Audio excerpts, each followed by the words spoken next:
Il y a 150 ans, Gambetta proclamait la République. Aujourd'hui, la République se porte mal, très mal, tant ses idéaux fondateurs sont piétinés, détournés, caricaturés, voire même pris en otage.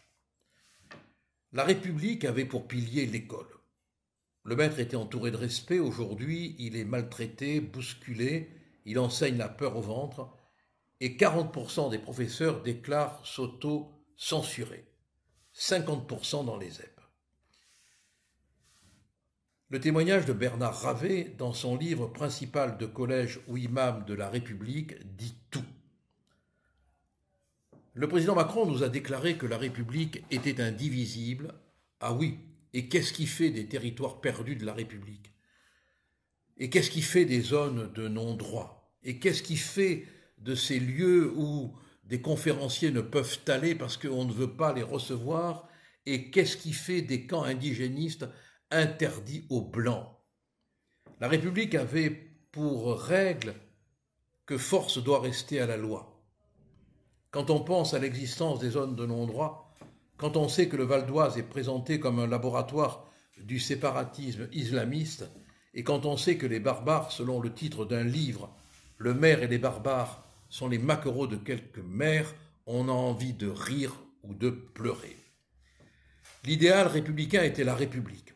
Aujourd'hui, 74% des jeunes musulmans font passer leurs convictions religieuses avant les valeurs républicaines. Il s'agit des moins de 25 ans. Les fondateurs de la République avaient le courage des mots, ce qui n'est plus le cas aujourd'hui, puisque pour parler de communautarisme, de radicalisme, on parlera désormais de séparatisme. La République s'est construite sur l'histoire, la culture et, oui, le certificat d'études. Cette République qui a su insuffler le patriotisme, aujourd'hui, elle est à bout. Rappelez-vous, Emmanuel Macron déclarait « Il n'y a pas de culture française, il y a une culture en France ». En hennissant cette ânerie, il a participé au déracinement de l'histoire, au déboulonnage des statuts, au recul de la liberté d'expression, au développement des divisions communautaristes. Oui, ça lui va d'aller faire l'oraison funèbre de la République au Panthéon.